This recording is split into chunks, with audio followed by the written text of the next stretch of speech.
ఆదిలాబాద్ పెద్దపల్లి లోక్సభ పరిధిలో స్ట్రాంగ్ రూముల వద్ద పోలీసులు పటిష్ట బందోబస్తు నిర్వహిస్తున్నారు. ఆదిలాబాద్ పాలిటెక్నిక్ కాలేజీ, గురుకులం, టీటీడీసీ భవనాల్లో 7 అసెంబ్లీ నియోజకవర్గాలకు సంబంధించిన ఈవీఎం, వీవీప్యాట్లను భద్రపరిచారు.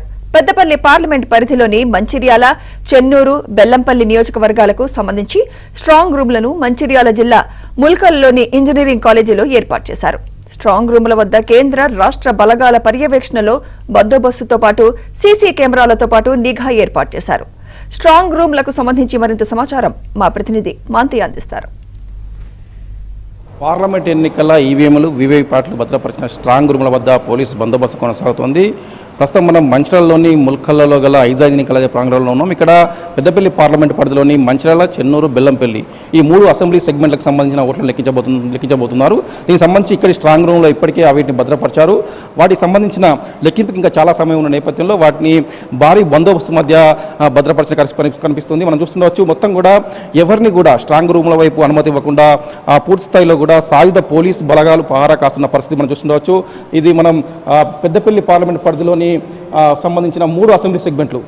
ఈ 3 అసెంబ్లీ సెగ్మెంట్లు గతంలో అన్నీ కూడా పెద్దపల్లి పార్లమెంట్ పరిధిలో ఒక చోట మంత్రిలోని జేఎన్టీలో నిర్వహించేవారు. ఈసారి దూరభారం దృష్ట్యా ఈ మంచిర్యాల జిల్లాలో ఉన్న ఈ 3 సెగ్మెంట్లను మంచిర్యాలలో నిర్వహించేలా అధికారులు ఏర్పాటు చేసిన పరిస్థితి. అందుకోసం ఇక్కడ ఈ ఐజా కాలేజీలో ఈ 3 అసెంబ్లీ సెగ్మెంట్లకు సంబంధించిన ఓట్లు లెక్కించబోతున్నారు. మంచిర్యాల, బెల్లంపల్లి, చెన్నూరు ఆయా స్ట్రాంగ్ రూమ్ల వద్ద పూర్తి స్థాయిలో కూడా భారీ బందోబస్తు ఏర్పాటు చేసిన పరిస్థితి.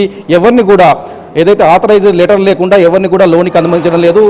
ఏ నియోజకవర్గానికి ఇంకో నియోజకవర్గం సంబంధం లేకుండా పూర్తి స్థాయిలో కూడా భారీ కేడ్లను కట్టడంతో పాటు జాలీలు నిర్మించిన పరిస్థితి మనం చూస్తుండవచ్చు. ఈ సాయుధ పోలీసు బలగాలు ఎప్పటికప్పుడు కూడా పూర్తి స్థాయిలో కూడా ఏదైతే షిఫ్ట్ల వారీగా రౌండ్ ది క్లాక్ భద్రత ఉండేలా పోలీసు అధికారులు చర్య తీసుకున్నారు. ముఖ్యంగా 3 అంచెల భద్రతా వ్యవస్థను ఏర్పాటు చేశారు. స్ట్రాంగ్ రూమ్ల వద్ద సాయుధ పోలీసు బలగాలు, ఆ తర్వాత రాష్ట్ర పోలీసు బలగాలు బయట పహారా కరుస్తున్న పరిస్థితి కనిపిస్తూ ఉంది. ముఖ్యంగా రాజకీయ పార్టీలు ఏదైతే పోటీలో ఉన్న అభ్యర్థులకు కూడా ఎలాంటి అపోహలు కానీ అనుమానాలు కానీ ఉండకుండా ఉండేందుకు వీలుగా ఆ సీసీ కెమెరాల పర్యవేక్షణ కొనసాగుతుంది. పూర్తి స్థాయిలో కూడా అన్ని వైపులా ఐజా ఇంజనీరింగ్ కాలేజీకి సంబంధించి స్ట్రాంగ్ రూమ్ల వైపు ఉన్న అన్ని ప్రాంతాల్లో కూడా సీసీ కెమెరాలు ఏర్పాటు చేశారు. ఎప్పటికప్పుడు ఎవరెవరు పోతున్నారో మానిటరింగ్ చేస్తున్న పరిస్థితి కనిపిస్తుంది. జిల్లా కలెక్టర్తో పాటు రామగుండం పోలీస్ కమిషనరు ఈ మొత్తం ఈ బందోబస్తుతో పాటు ఏర్పాట్లను పర్యవేక్షిస్తున్న పరిస్థితి కనిపిస్తుంది. అదేవిధంగా ఆదిలాబాద్ పార్లమెంట్ సంబంధించి ఆదిలాబాద్లోని 3 సెంటర్లలో స్ట్రాంగ్ రూమ్లు ఏర్పాటు చేశారు. టీటీడీసీ, పాలిటెక్నిక్ కళాశాల, సోషల్ వెల్ఫేర్ రెసిడెన్షియల్ జూనియర్ కళాశాల 3 కూడా 7 అసెంబ్లీ సంబంధించిన స్ట్రాంగ్ రూమ్లు ఏర్పాటు చేశారు. అక్కడ కూడా ఇలాంటి భద్రతను ఏర్పాటు చేశారు.